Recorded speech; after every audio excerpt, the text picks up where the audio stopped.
La brise salée de Nantucket a balayé les champs de lavande de la propriété Whitmore, portant le murmure des vagues qui se sont brisées contre les falaises lointaines. C'était en juin 1923, et l'île, toujours somnolente après l'hiver dur, commençait à se réveiller pendant la saison estivale, ou du moins c'est ce que les journaux de Boston ont annoncé. Mais pour Eleanor Whitmore, héritière d'une fortune construite sur les baleines et les navires, l'été est venu en phrase. À l'âge de 27 ans, elle avait déjà refusé cette proposition de mariage, tous des hommes qui ont vu un peu plus qu'un moyen de doubler leur propre levier. Son père, le grave capitaine Silas Whitmore, lui avait donné un ultimatum la nuit précédente, soit elle se marierait avant l'automne, soit se déshériterait. Une femme sans mari est un navire sans gouvernail, avec craché entre les dents, tandis que le feu dans la cheminée se cassait comme un présage. Eleanor a regardé l'horizon du haut de la colline, ses doigts serrant le livre des poèmes Sappho qui se cachait sous les plis de la robe. Ce n'était pas la première fois que je rêvais de m'enfuir. Mais où ? Elle connaissait chaque pierre de l'île, tous les jardins courbes sa mère, une femme aux yeux sombres et à rire facile, tuée il y a 10 ans, avait projeté. C'est alors qu'il a entendu le bruit des roues grincer dans le gravier. Une automobile noire, trop élégante pour Nantucket, s'est arrêtée devant le manoir. Depuis le siège arrière, une femme est descendue avec des mouvements précis, comme si chaque geste avait été répété. Il portait un tilleur gris clair, des cheveux bruns foncés attachés à un chignon sans faille et portait une patte de cuir qui semblait contenir des secrets. Mademoiselle Whitmore ? Sa voix était faible, avec un accent qu'Eleanor ne pouvait pas identifier immédiatement. Ce n'était pas la traînée des Souhaita, ni le brut des New-Yorkais. Il y avait quelque chose de musical, comme si les mots avaient été polis sur un autre continent. « C'est moi », a déclaré Eleanor, en descendant les marches avec la posture dressée qu'il lui avait enseignée, mais ses yeux trahissaient une curiosité qu'il ne pouvait pas déguiser. « Je m'appelle Claudette Moreau. Je suis votre nouvelle femme de ménage. » Eleanor a presque ri. Pas par le dédain, mais pour une ironie amère. Son père, dans un dernier effort pour la redresser, avait engagé une femme de ménage française pour lui enseigner décorum féminin. Comme si elle avait besoin de leçons sur la façon de s'asseoir, de marcher ou de sourire à un homme. « Ah, donc tu es le sauveur qui viendra me transformer en une femme appropriée », a-t-il dit en croisant les bras. « Je suis désolé d'informer, mademoiselle, que votre travail sera vain. » Claudette n'a pas été ébranlée. Ses yeux, un vert profond, presque noirs, se sont installés dans Eleanor avec une intensité qui a fait le demi-pas de l'héritière. « Je ne suis pas venue la faire, mademoiselle Whitmore. Je suis venue le comprendre. » Le silence qui a suivi était si dense qu'Eleanor a ressenti le poids de chaque seconde. Comprendre ? Personne, dans toute sa vie, n'avait dit quelque chose comme ça. « Tu parles comme si j'étais un puzzle, murmura-t-il, plus pour elle-même. N'est-ce pas tout le monde ? Claudette sourit, et c'était comme si le soleil avait percé les nuages. La question est de savoir si nous sommes prêts à laisser les pièces s'adapter. Eleanor ne savait pas, mais cet après-midi, tandis que la femme de ménage française a suivi ses pas à travers les jardins, notant dans un cahier observation sur sa posture, sa façon de parler, même la façon dont il tenait le livre des poèmes, quelque chose à l'intérieur a commencé à bouger. Ce n'était pas la peur. C'était une attente dangereuse, comme la marée avant la tempête. Les leçons ont commencé le lendemain. Claudette avait converti la vieille bibliothèque d'Eleanor en salle de classe, où des portraits d'ancêtres Whitmore, des femmes avec des visages sérieux et des robes étirées, ont tout regardé avec dédain. Mais ce n'était pas étiqueter ce que Claudette a enseigné. Ou plutôt, pas seulement cela. Elle a parlé de l'art, de la musique, de la façon dont la lumière du crépuscule à Paris s'est transformée en gris des pierres en or. Il a parlé de la liberté, bien qu'il n'ait jamais utilisé le mot. Et il a parlé du désir, de ne jamais le nommer. Vous tenez la fourche comme un pistolet, a noté Claudette dans la 3e classe tandis qu'Eleanor a essayé sans succès d'imiter les modes de la table que French avait montrée. Peut-être que c'est ça, revint Eleanor, jetant la conversation sur l'assiette avec un cliché. Tout ce théâtre est une préparation pour une guerre que je ne veux pas s'écraser. Claudette ne l'a pas grondé. Au lieu de cela, il a pris la fourche abandonnée et l'a remis dans ses mains, enveloppant ses doigts avec. Aime à vous. Alors, apprenons à vous battre d'une autre manière. Le toucher était bref, mais suffisamment pour que Éléanore sente la chaleur se propager à travers les bras. Elle a regardé Claudette, cherchant un panneau que cela l'avait également affecté, mais la femme de ménage s'était déjà éloignée, parlant de l'importance de servir le thé avec la tasse encline à exactement 45 degrés. Vous êtes avec toute la calme, a déclaré Éléanore plus tard en parcourant les jardins au crépuscule. Et vous êtes glorieusement impatient, répondit Claudette, s'arrêtant devant un banc en pierre recouvert de lierre. Asseyez-vous. Je veux te montrer quelque chose. Éléanore obéit, intriguée. Claudette a ouvert la pâte de cuir et a retiré un petit volume lié en velours bleu. Les fleurs du mal, a-t-il lu Éléanore, reconnaissant le travail de Baudelaire. Mon père aurait une attaque si je savais que vous apportez de la poésie en décomposition à votre fille. Votre père n'a pas à savoir, a déclaré Claudette, assis à côté de lui. Il a ouvert le livre sur une page marquée et a commencé à lire en français, la voix basse et veloutée. Mon Ancta, ma sœur, songe à la douceur d'aller là-bas vivre ensemble. Éléanore n'a pas compris tous les mots, mais le sens l'a frappé comme une flèche. Mon enfant, ma sœur, rêve de la douceur de vivre ensemble là-bas. Elle tourna son visage, mais pas avant que Claudette ne vit la brillance dans ses yeux. Savez-vous ce que cela signifie ? Demanda la femme de ménage, fermant le livre. Nous sommes deux âmes perdues, a déclaré Éléanore, avec un rire amer. Et qu'il n'y a pas de place pour nous. Claudette a touché son menton, la faisant la regarder. Ou que nous pouvons créer notre propre place. Le baiser ne s'est pas produit cette nuit-là. Ni dans ce qui suit. Mais quelque chose avait été planté entre eux, quelque chose qui a grandi en silence a changé, dans des looks qui ont duré une seconde de plus, en riant étouffé lorsque le capitaine Whitmore, inconscient de tout, a parlé du futur brillant qui attendait sa fille. Jusqu'à l'arrivée d'une lettre. L'enveloppe à la crème était sur la table du petit déjeuner, scellée avec de la cire rouge. Éléanore l'a reconnue avant même de l'ouvrir, c'étaient les armoiries Fairchild, l'une des familles les plus puissantes de Boston. À l'intérieur, une proposition de mariage officiel d'Edmund Fairchild, un homme de 20 ans, veuf, avec 3 enfants et une réputation d'être aussi froid que le marbre de ses rives. C'est une bonne fête, a déclaré le capitaine Whitmore, tandis qu'Éléanore a lu la lettre en serrant la main. Et vous n'accepterez pas plus de refus. Alors je suis condamnée, murmura Éléanore, sentant le sol ouvert sous ses pieds. Claudette est entrée dans la pièce à ce moment-là, apportant un plateau avec du pain grillé et de la confiture. Ses yeux trouvaient celui d'Éléanore, et quelque chose en eux, une ombre d'urgence, a poussé l'héritière à se lever brusquement. « J'ai besoin d'air », a-t-il annoncé, partant avant que son père ne puisse protester. Claudette l'a suivi jusqu'au jardin de Rosa, où Éléanore se pencha contre un mur de pierre, respirant comme s'il courait des kilomètres. « Vous ne pouvez pas l'accepter », a déclaré la femme de ménage, l'entreprise vocale. « Je n'ai pas le choix, écoute Éléanore, les larmes coulent enfin. Il me déshéritera. Je serai sans rien. Tu m'as, Claudette tendit ses épaules, la forçant à la regarder. Je ne te laisserai pas noyer dans ce mariage. Pas après tout. Que veux-tu que je fasse ? Demanda Éléanore, désespérée. S'échapper ? Où ? Avec quoi ? Claudette sourit, et il y avait un éclat dans ses yeux qu'Éléanore n'a jamais vu auparavant. À Paris. Quoi ? J'ai des économies.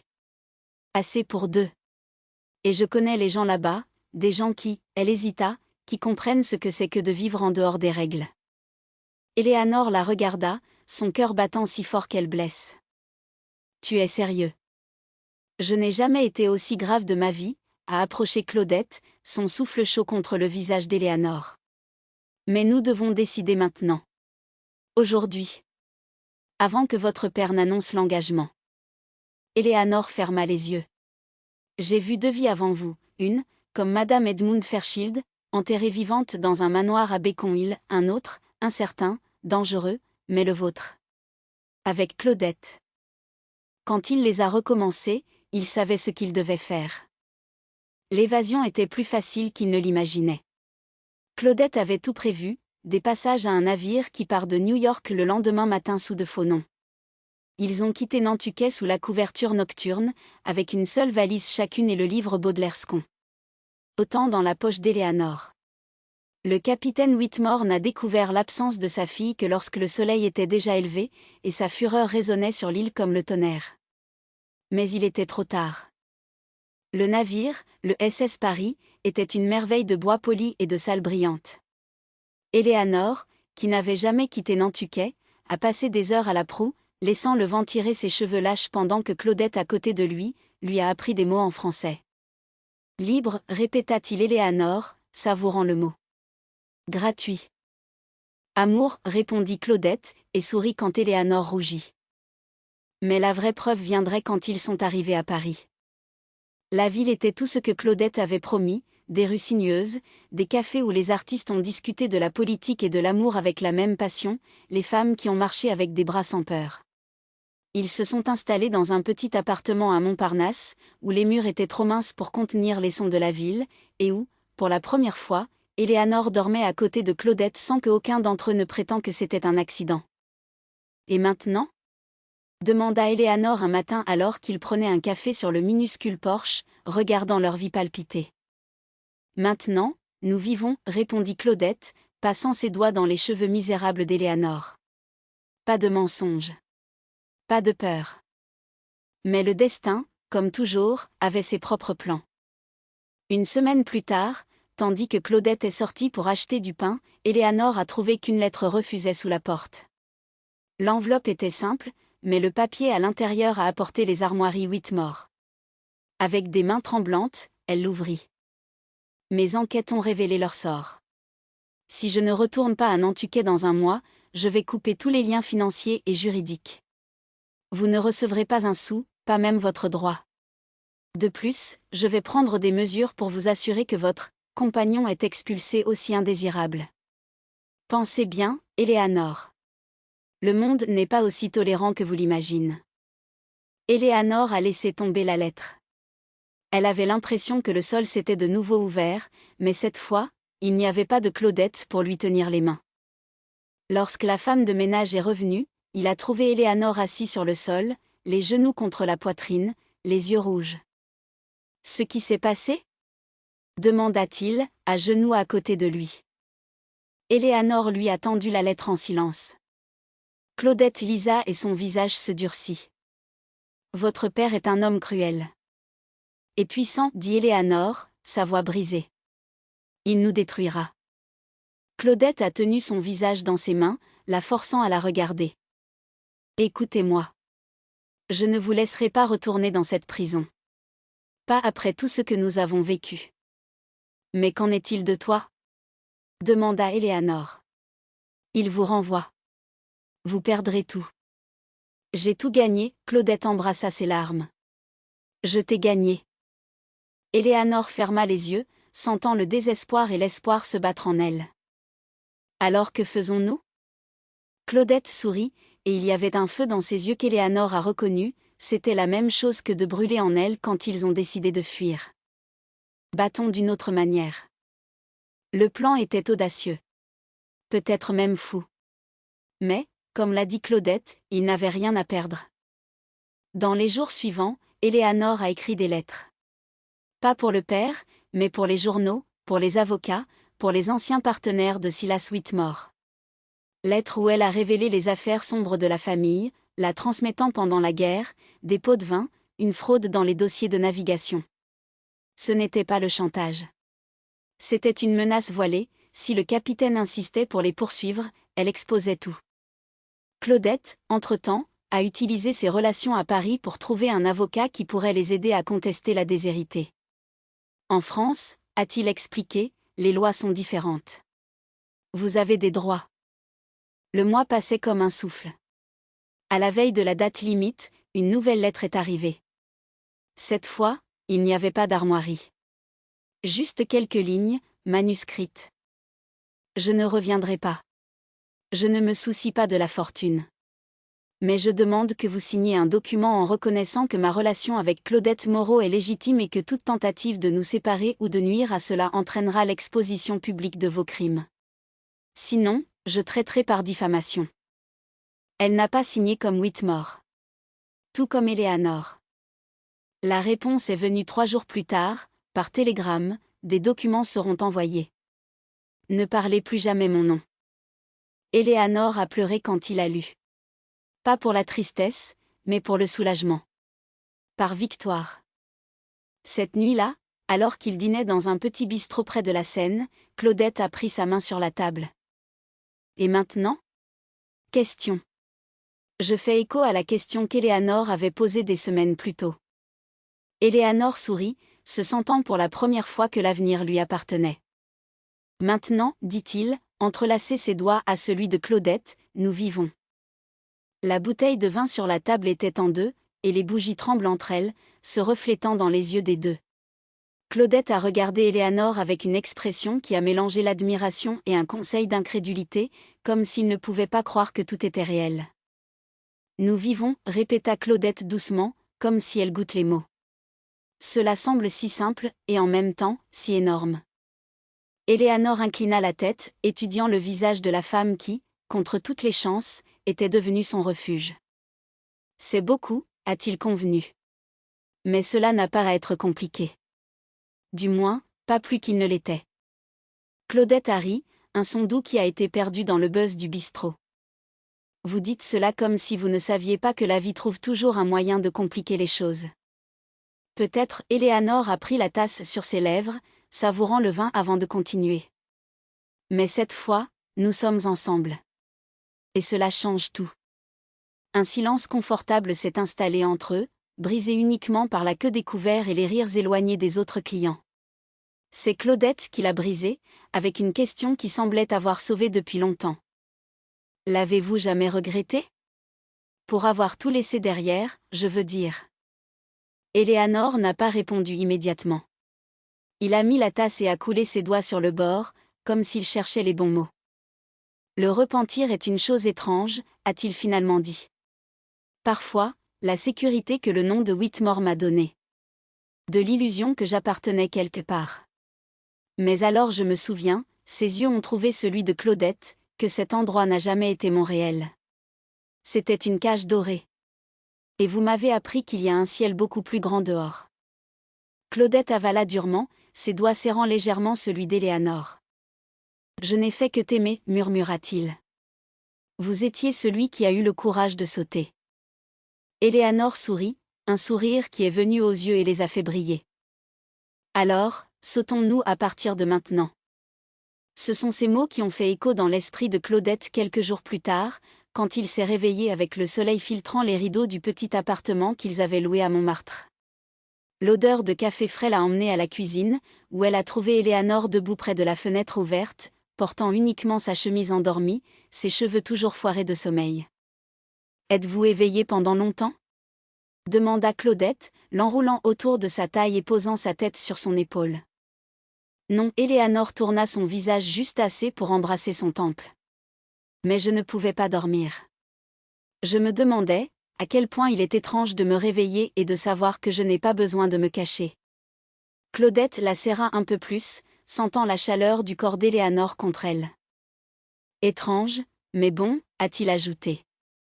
Oui, soupira Éléanore, la détendant. Bien. Et effrayant. Et libérateur. Tout en même temps, rit Claudette.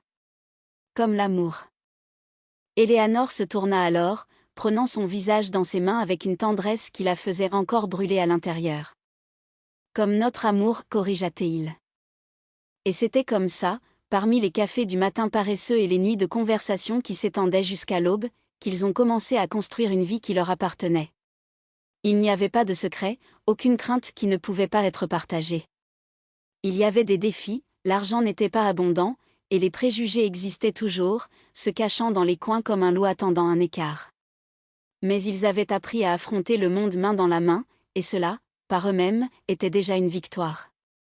Jusqu'à ce que, un après-midi d'octobre pluvieux, tandis que Claudette peint à la fenêtre et qu'Éléanore a lu un livre emprunté à la bibliothèque, une lettre est arrivée. L'enveloppe était simple, sans expéditeur, mais le sceau postal était de Londres. Éléanore l'a tenu longtemps avant de l'ouvrir, comme s'ils étaient présents que ces feuilles de papier pouvaient secouer la paix qu'ils avaient gagnée. Claudette a remarqué son hésitation et a décroché la brosse.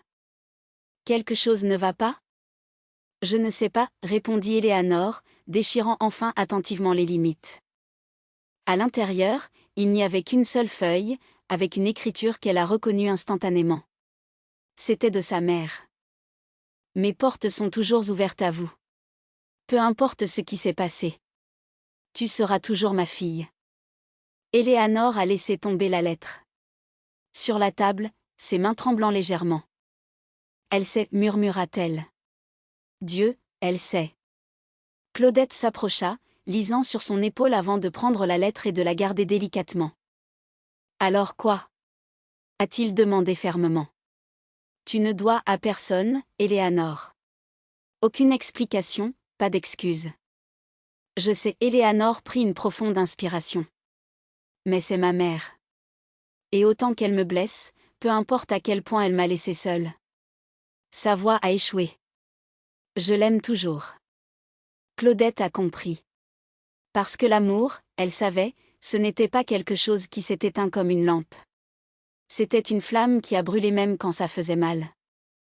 Alors allons à Londres, dit-il simplement. Éléanore la regarda, surprise. Voulez-vous venir avec moi?